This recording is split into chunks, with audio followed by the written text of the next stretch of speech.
Here is the picture for today, a picture of the temple. And we associate the temple with Solomon, David's son. First, let me put it on the tree.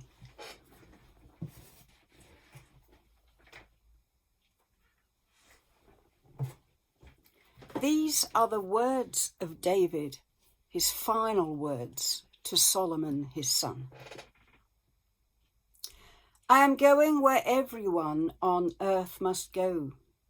Take courage and be a man. Observe the requirements of the Lord your God and follow all his ways. Keep the decrees, commands, regulations, and laws written in the law of Moses, so that you will be successful in all you do and wherever you go. If you do this, then the Lord will keep the promise he made to me. He told me, if your descendants live as they should and follow me faithfully with all their heart and soul, one of them will always sit on the throne of Israel. That's in 1 Kings chapter 2.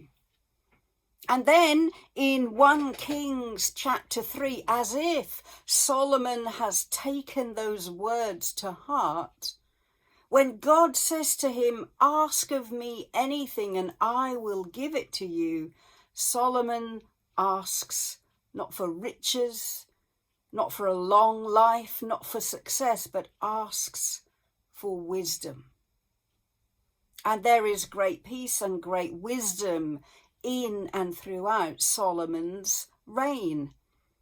And then in 1 Kings chapter 6, Solomon begins building God's temple, a temple that will symbolize the presence of God.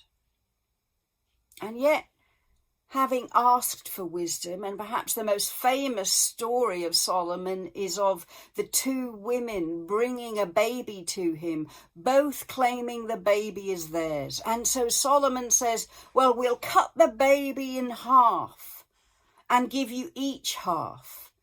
And of course he knows that the true mother would rather the son was given to a stranger than to die. And so he discovers the truth. And although Solomon faithfully builds the temple, we know that only a few chapters later, perhaps his undoing comes, as it often does.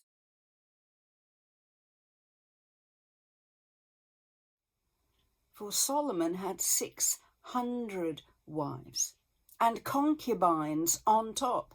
And we know that his heart turns away from God because in 1 Kings 11, God says that he is angry with Solomon, that God has turned away and he no longer favors Solomon. And all he agrees is that he will not bring disaster while he is alive.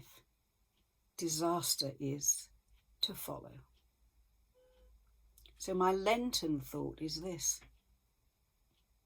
If God were to ask you the same question, what would you want from me? Ask me anything and I would grant it.